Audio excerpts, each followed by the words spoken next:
Pernahkah kamu mendengar kisah seorang suami yang mengorbankan segalanya hanya demi melihat istrinya meraih cita-cita?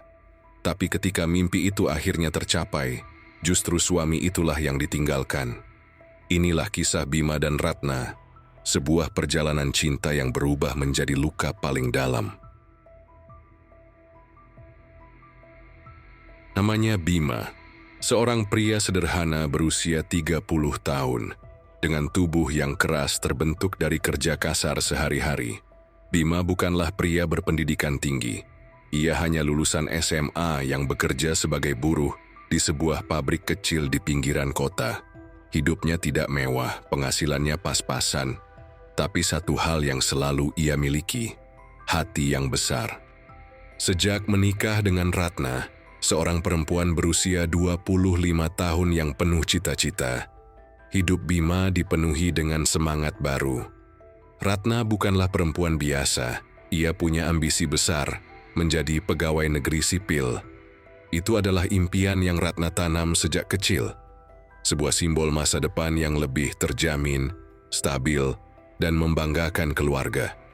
Pada awal pernikahan mereka, Ratna berkata dengan penuh harapan, "Bang, aku ingin jadi PNS. Itu cita-citaku sejak dulu. Tapi aku tahu, untuk bisa sampai ke sana, aku harus kuliah dulu." Bima menatap mata istrinya, lalu tersenyum dengan tulus. "Kalau itu yang kau mau, aku akan dukung. Meski aku harus kerja lebih keras, meski aku harus memeras tenaga lebih dari biasanya, aku akan lakukan.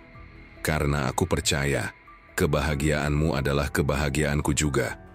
Dan benar saja, sejak saat itu kehidupan Bima berubah. Ia bekerja dari pagi hingga malam, tak mengenal lelah. Gajinya yang pas-pasan harus diputar sekuat tenaga. Sebagian besar ia sisihkan untuk membayar biaya kuliah Ratna, membeli buku, dan ongkos sehari-hari. Tak jarang ia harus berhutang kepada teman atau tetangganya hanya demi menutup kekurangan biaya semester. Bima rela menahan keinginannya sendiri. Ia tak pernah membeli barang mewah untuk dirinya. Sepatunya yang sobek ia jahit sendiri, bajunya yang lusuh ia pakai berulang kali. Bahkan motor tuanya yang sering mogok tetap ia gunakan, karena baginya, selama Ratna bisa kuliah dengan tenang, semua pengorbanan itu layak dijalani. Hari-hari penuh perjuangan itu dilalui dengan sabar. Di tengah lelahnya bekerja, Bima selalu membesarkan hati dirinya sendiri. Ia berkata dalam hati, "Suatu saat nanti semua ini akan terbayar. Ratna akan sukses dan kita akan hidup bahagia. Aku mungkin hanya buruh sederhana, tapi aku bisa menjadi tangga untuk masa depan istriku." Malam hari ketika Bima pulang kerja, tubuhnya penuh peluh. Ia sering menemukan Ratna sedang belajar hingga larut. Bima duduk diam, memperhatikan istrinya menulis catatan, membuka buku tebal, atau mengetik di laptop pinjaman. Saat itu, hati Bima dipenuhi kebanggaan. Ia selalu berkata, "Kamu pasti bisa, Ratna. Jangan khawatir tentang biaya, aku yang urus. Tugasmu hanya belajar dan lulus dengan baik." Dalam momen-momen itu, Ratna kadang meneteskan air mata haru. Ia memeluk suaminya sambil berkata lirih, "Abang terlalu baik, aku janji, kalau nanti aku berhasil, kita akan hidup bahagia. Aku tak akan pernah melupakan semua ini." Kata-kata itu menjadi bahan bakar bagi Bima. Ia percaya perjuangannya tidak sia-sia. Meski tubuhnya letih, meski pikirannya penat, ia selalu kembali bersemangat ketika mengingat mimpi yang sedang mereka kejar bersama. Namun, tak ada yang bisa menduga bahwa janji manis itu kelak akan berubah menjadi pengkhianatan, bahwa cinta yang tumbuh dari pengorbanan justru akan runtuh oleh kesombongan. Dan semua itu akan dimulai ketika impian Ratna akhirnya terwujud. Setelah bertahun-tahun pengorbanan, tibalah saat yang dinanti. Ratna akhirnya lulus tes CPNS. Hari itu Bima menangis bahagia. Ia pikir semua penderitaan mereka akan berakhir. Tapi siapa sangka, kebahagiaan itu justru menjadi awal dari retaknya rumah tangga mereka. Hari itu mata Ratna berbinar. Surat keputusan pengangkatannya sebagai pegawai negeri sipil resmi ia terima. Dengan penuh semangat, Ratna langsung menunjukkan kertas itu kepada Bima. "Bang, aku lulus. Aku resmi jadi PNS," katanya dengan suara bergetar. Bima yang saat itu baru pulang kerja, masih mengenakan baju pabrik penuh debu, langsung memeluk istrinya erat-erat. Air matanya jatuh tanpa bisa ditahan. "Alhamdulillah, akhirnya semua kerja keras kita terbayar. Aku bangga padamu, Ratna. Ini awal baru kita. Hidup kita akan berubah." Hari-hari awal Ratna bekerja sebagai PNS memang penuh kebahagiaan. Gaji tetap yang ia terima setiap bulan membuat kondisi rumah tangga sedikit lebih longgar. Bima ikut merasa lega karena beban mencari nafkah kini tidak sepenuhnya di pundaknya. Ia bahkan sering berkata pada teman-temannya dengan bangga, "Istriku sekarang sudah jadi PNS. Semua kerja kerasku tidak sia-sia." Namun, perlahan-lahan, perubahan kecil mulai terasa. Ratna yang dulu penuh hormat dan lembut kepada suaminya, kini mulai bersikap berbeda. Ia sering pulang larut dengan alasan rapat, dinas luar, atau sekadar berkumpul dengan teman-teman kantornya. Jika dulu ia selalu menyambut Bima dengan senyum hangat, kini sambutannya sering hanya berupa tatapan singkat atau bahkan keluhan lelah. Bima mencoba memahami. Ia berpikir, mungkin Ratna masih menyesuaikan diri. Pekerjaan barunya pasti membuatnya sibuk. Aku harus sabar. Ia tidak pernah marah, bahkan selalu menyajikan teh hangat saat Ratna pulang, meski jam sudah larut malam. Tapi semakin hari, perubahan Ratna semakin jelas. Gaya bicaranya mulai berbeda. Ia terdengar lebih angkuh, lebih dingin. Di meja makan, ia sering bercerita tentang teman-teman kantornya, tentang bagaimana mereka berdiskusi soal bisnis, investasi, atau tentang pasangan mereka yang sukses. Ratna sering menyelipkan perbandingan yang menusuk hati. "Bang, coba lihat teman-temanku di kantor. Suaminya ada yang jadi dosen, ada yang kerja di bank, bahkan ada yang pengusaha. Mereka cocok kalau diajak bicara soal pekerjaan. Kalau aku cerita tentang dunia kerjaku, mereka bisa nyambung. Tapi abang cuma bisa diam."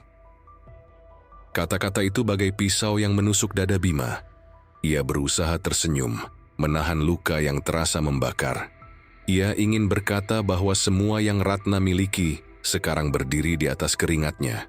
Tapi Bima memilih diam, karena ia tak ingin rumah tangganya pecah hanya karena emosi sesaat. Namun diamnya Bima justru membuat Ratna semakin berani. Ia mulai memperhatikan cara berpakaian Bima, menegur bahwa pakaian suaminya terlalu lusuh, sepatunya terlalu jelek, motornya terlalu tua. "Bang, kita sudah beda. Abang nggak bisa terus begini. Aku malu kalau jalan sama abang." Sejak saat itu, Bima merasa ada jarak yang kian lebar di antara mereka. Ratna bukan lagi perempuan yang dulu memeluknya sambil berjanji akan selalu setia. Kini ia seperti orang asing yang hidup di rumah yang sama. Bima sering merenung di malam hari, duduk sendirian di teras rumah. Ia memandang ke langit sambil bertanya pada dirinya sendiri, "Apakah aku salah? Apakah aku kurang? Padahal semua ini kulakukan untuk dia. Kenapa setelah dia berhasil, justru aku dianggap rendah?" Tapi jawabannya selalu sama. Ratna telah berubah. Status barunya sebagai PNS membuatnya merasa naik derajat. Sementara Bima tetap dianggap pria sederhana yang tak bisa sejalan dengan dunianya. Dan di balik setiap senyum tipis Ratna ketika pulang kantor, tersimpan sebuah keputusan yang kelak akan menghancurkan segalanya. Kadang, luka paling dalam bukan datang dari orang asing, tapi dari seseorang yang paling kita cintai. Itulah yang dirasakan Bima ketika cinta yang ia rawat dengan pengorbanan bertahun-tahun akhirnya dibalas dengan kata-kata yang menusuk jantungnya sendiri.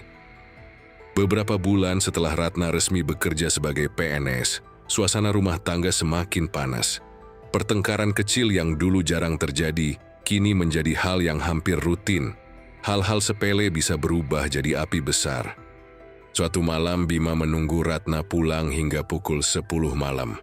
Saat pintu terbuka, Ratna masuk dengan wajah lelah, menaruh tasnya di kursi, dan langsung berkata dingin, "Bang, jangan tanya kenapa aku pulang telat. Aku sibuk. Kerjaanku nggak bisa dibandingkan dengan kerja buruh pabrik.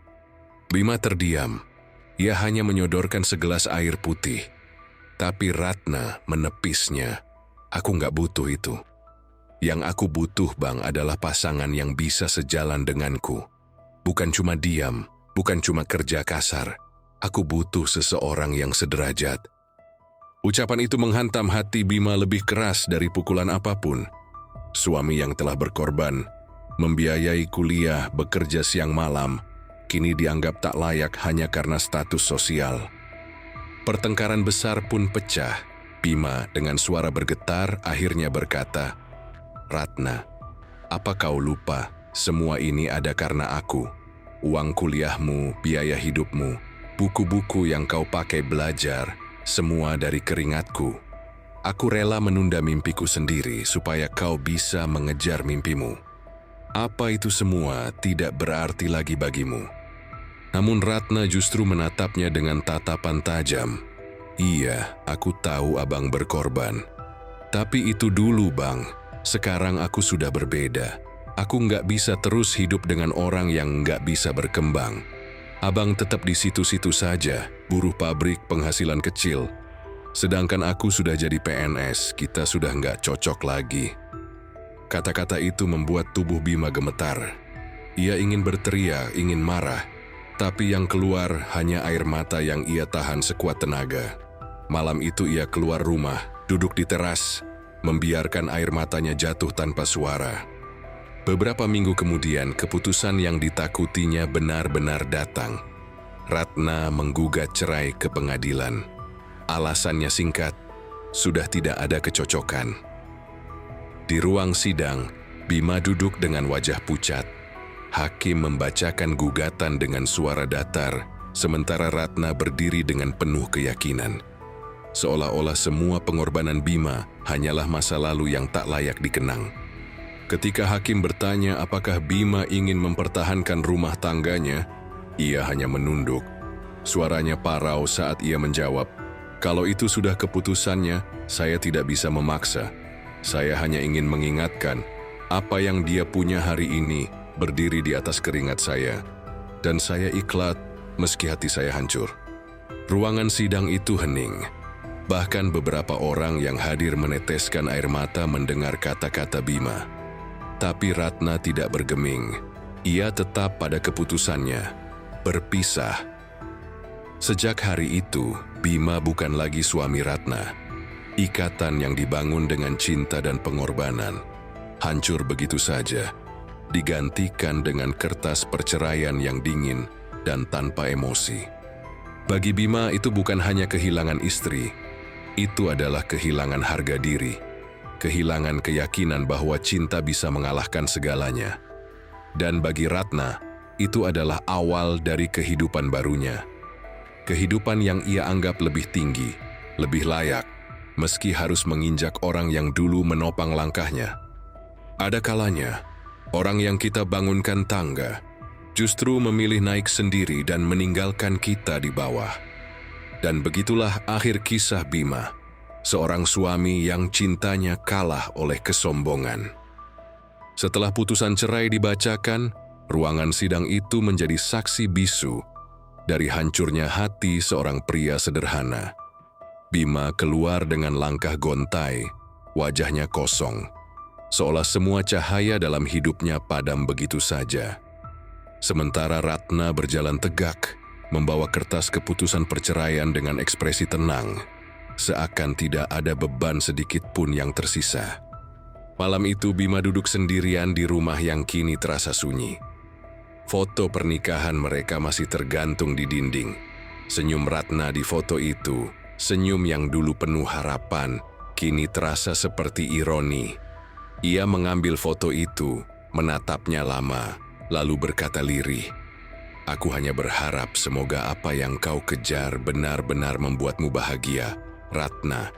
Karena yang kau tinggalkan hanyalah orang yang benar-benar mencintaimu tanpa syarat."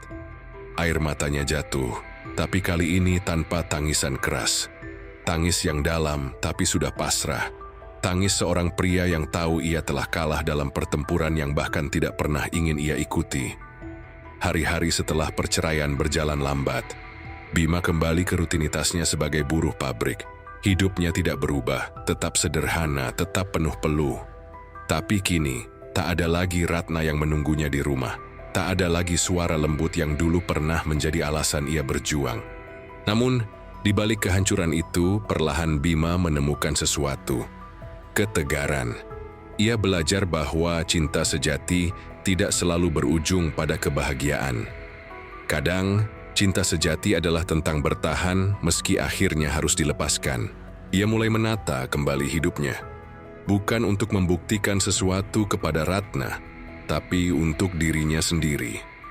Karena ia sadar, harga diri seorang pria tidak ditentukan oleh status atau pekerjaan, tapi oleh seberapa tulus ia berjuang dan seberapa kuat ia bangkit setelah dijatuhkan. Sementara Ratna, kehidupan barunya memang terlihat lebih gemerlap. Rekan-rekan kerjanya memuji, lingkaran sosialnya semakin luas. Tapi jauh di dalam hati, ada rasa kosong yang perlahan tumbuh. Sebab ia tahu, orang yang paling mengerti dirinya, yang dulu rela jatuh hanya untuk mengangkatnya berdiri, kini telah ia buang begitu saja. Dan itulah kenyataan pahit dari cerita ini. Bahwa kesuksesan seringkali melahirkan kesombongan, dan kesombongan bisa membutakan seseorang dari siapa yang sebenarnya paling berharga. Kisah Bima dan Ratna menjadi pelajaran besar, bahwa cinta sejati bukanlah tentang sederajat atau tidak sederajat, bukan tentang jabatan, gelar, atau harta. Cinta sejati adalah tentang kesetiaan, tentang menghargai orang yang ada di samping kita, terutama saat kita berada di bawah. Karena tanpa disadari, banyak dari kita yang berdiri di atas pengorbanan orang lain. Dan ketika kita melupakan itu, ketika kita menginjak orang yang dulu menopang langkah kita, maka kebahagiaan yang kita kejar tidak akan pernah benar-benar menjadi milik kita. Bima menutup kisahnya dengan satu keyakinan dalam hati. Aku mungkin kalah sebagai suami, tapi aku tidak kalah sebagai manusia yang mencintai dengan tulus. Dan disitulah cerita ini berakhir. Sebuah kisah cinta yang patah, sebuah pengorbanan yang terbalas dengan pengkhianatan, tapi juga sebuah pelajaran. Jangan pernah meremehkan orang yang berkorban untukmu, karena seringkali justru dari pengorbanan itulah kau berdiri tegak hari ini.